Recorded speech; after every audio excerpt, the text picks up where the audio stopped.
Salve and welcome. Today we're going to take a look at John chapter 2, verses 15, and you can see that there's an and already on that et. I started writing before thinking, but whatever, let's go ahead and get started with how we normally do things. Here's the rubric, everything we're looking for, and reading the Latin aloud. Et cum fecicit quasi flagellum de funiculis omnes ejecit de templo oes quoque et boes et numulariorum effudit ice et mensas subvertit.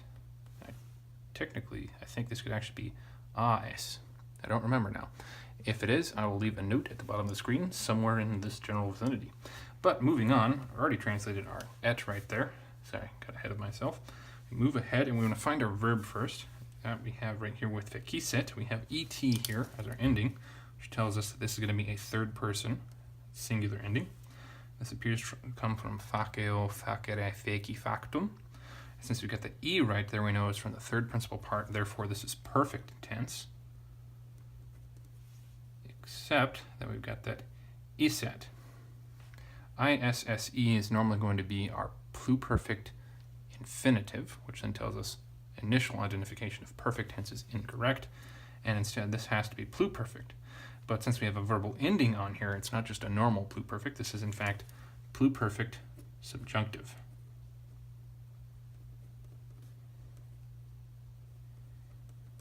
And still active. Running out of room. Too many elephants and flatfish.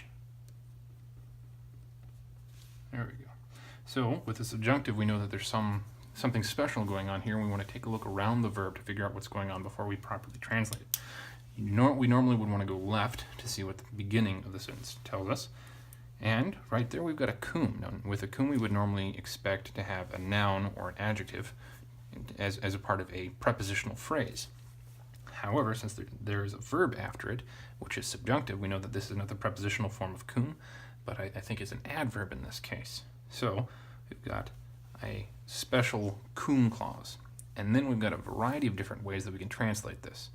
And we will frankly need the context of the rest of the sentence before we can figure out which of those are the correct ones. So we're going to leave these two alone and move ahead until we run into either a next verb or a conjunction.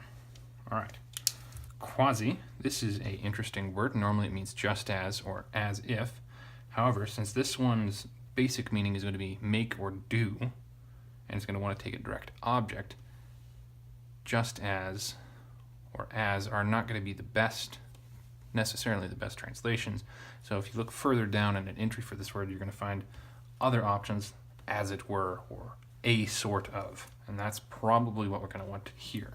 But moving beyond that, we find flagellum, here, tells us that this could be nominative singular or accusative singular of the neuter. We would then want to figure out what is the subject of this. Can this be your subject, or does it need to be something else? Since we've got quasi immediately before it, I'm leaning far more towards the accusative. But from the context in our previous sentence, we know that Jesus is the subject, and we've got no new introduction of a subject after this et before the verb, or we would normally want to find it. Logically, Jesus is going to be the best option. So flagellum I'm going to treat as an accusative, singular, and neuter. And this means whip. Moving on. De funiculis. De is clearly a preposition. It takes the ablative in its object, which we find with this is here is what the form of this word is. So that's going to be the object of de, and we want to look ahead to see if there's any more to it. Omnes with this es is the wrong case to be part of the prepositional phrase, so we're going to close it off right there with plural. And I think this is masculine. This would be from, made a whip from funiculis, which is little ropes or cord, string.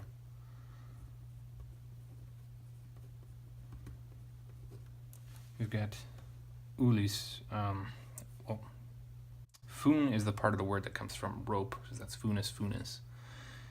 Eculis, I think, is the diminutive, so I'm going to add that in there. That just means it's kind of like equivalent to a pet name, except this would be the pet noun. I'm not really sure how to explain it other than to say it's a diminutive. So we have dad is the standard noun, and then we've got daddy is the diminutive or affectionate term, and then we have funis for normal string, and then funiculis here refers to a smaller string, or in some circumstances, especially I think the later you go into Latin, the more the diminutive actually takes on a negative rather than an affectionate tone, but maybe an unfavorable string. Since this isn't that late in Latin, the diminutive being read in that way would be incorrect. But there we go. Omnes, es here could be a nominative plural or an accusative plural, which means it does not fit this as a singular. Can't be modifying that. And this only wants one direct object since there are no coordinating conjunctions right here. So this has to be the first word in the next clause. So we're going to stop there, go back here, and take a look at our cum clause. So our options, a sort of, there we go. Our options are, and although he made a sort of whip from cord, when he made a sort of whip from cord, since he made a sort of whip from cord, and when he made a sort of whip from cord. The first one would be temporal and the second would be circumstantial. So, in its own context, we can't actually tell. But taking a look back, he's in the temple and he's found all of these, and then he's about to do something else. Circumstantial. On the circumstances of him making this whip, he eyecit something else. Or at the time when. However, temporal cum clauses, if I remember correctly, usually take the indicative. Since this is subjunctive, temporal doesn't make much sense. So I am leaning toward the circumstantial. Concessive, which would be although, I don't think fits this at all. Although he made a sort of whip. Nah. Well, let's move on and figure this out before we solidify that so we have the proper context from beyond, which I said earlier we didn't need, but we do, whatever. All right, omnes. Eyecit, we have it here as our ending, and I believe this is from yakeo, yakere, yeki, which would make this perfect tense, which fits because this is also a past tense, and that might be a past tense. So, third person from the T, it is singular, and I'm going to go with perfect. Even if it was the other one, this is still how it would look as that. And that is active and indicative because we have an I rather than one of the other vowels right there. Indicative. Through. This E here is actually from ek is Greek. So we know that this is going to be out of, through, from. And then we want a direct object there. De is a preposition, so I'm going to go ahead and open that. So omnes fits as our object of the verb, since it can be only nominative plural or accusative plural, and this verb is singular. Accusative is our only option. And it could be masculine or feminine. Taking a look back here, we've got the animals, which are feminine, and then we have the numerarios, who are masculine, so masculine is going to be probably the correct one there.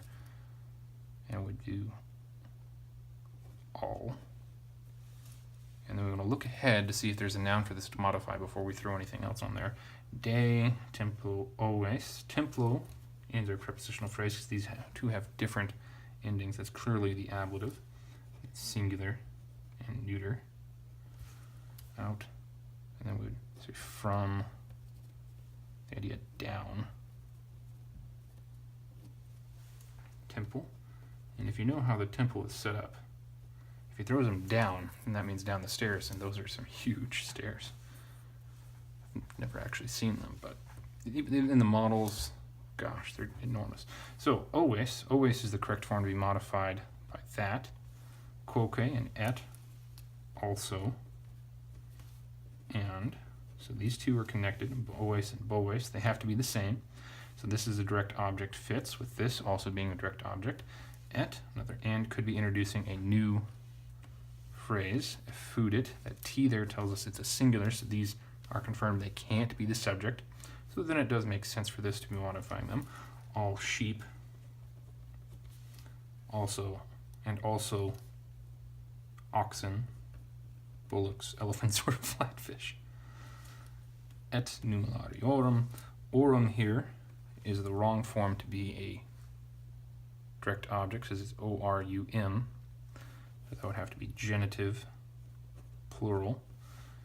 And the form alone could be neuter or masculine, but we know that this word is neuter. No, it's not neuter. It's masculine from up here, which means this has to own something. So it could be owning the oes and boes, technically, or it could jump over and own the ice right here, which is also in accusative plural form. And ice, I don't know what gender it is. I'll have to put a note about that at the bottom of the screen. Anyway, I noticed something. I think I noticed something earlier. There was a possessive. It was separated by a verb. It was weird. Maybe that wasn't here. Maybe that was in the Greek. But anyway, this could be owning those. Could possibly be owning that if that happened before in this translation, as I recall. But that would be unusual for it to own something beyond that. So I'm just going to say of the articles. M-O-N-E-Y changers. And then this starts a new clause. So I think we have enough context now with this to go back to here and figure out which is the best option. So, and when in the circumstances he had made a sort of whip from cord, he threw out all sheep and oxen. Since he had made a sort of whip from cord, he threw out all sheep and oxen. Is it because he made the cord that he threw them out? No.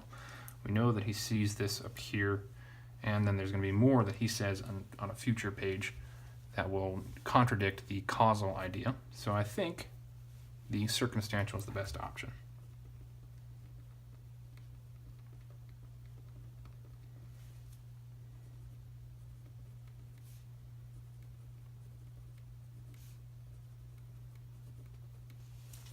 There we go. That was long-winded. Let's move on. Effudit. It's going to be the same as that. Fundo, fudere, fudi. I think the in is there in there when it's in the present tense. So this is going to be the same as that. I'm just going to draw that down. Poured out. Accusative plural, whatever gender that is. Note earlier. Or actually right now it makes more sense. Bronze.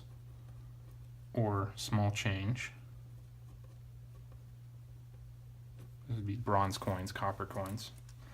Et and, gosh, I don't have space. As there, that's clearly an accusative plural feminine. Tables. Subvertit. IT there, clearly third person singular. This is verto, vertere. I want to say versi. Versum. Could be wrong about that, but I think it would make most sense since this one is perfect, and this one is perfect, and that one is pluperfect, for this to also be perfect. So I'm pretty sure my memory about the principal parts for this is wrong. I'm going to assume for now it's perfect tense, and if that is not the case when I do the comparison videos, then I will correct it there. So, in that case, don't even need to write anymore. Overturned. With mensos as the direct object. And there we go, long-winded, but we finally finished that translation. Let's go ahead and take a look at it in its own context before the greater context. And when he had made a sort of whip from cord or string, understanding that to be smaller cord or smaller string, he threw out all sheep and also oxen from the temple, and of money changers either owns those or that. Positionally, it has to own those. And he poured out small change and overturned tables. Now, greater context. And Passover was near, Passover of Jews, and Jesus climbs or ascends up to Jerusalem and finds or found in temple those selling oxen and sheep and doves and money changers sitting. And when he had made a sort of whip from cord, small cord, he threw out all sheep and also oxen of the money changers from the temple. They poured out the small change and overturned the tables. And there we have it. I think that's everything that we need to look at. I hope this wasn't too long-winded for you, and thank you for joining me. I hope you have a good day, and Wale. Hey, not asleep yet? That's okay. I've got tons of other equally sleep-inducing videos for you to watch. Check them out.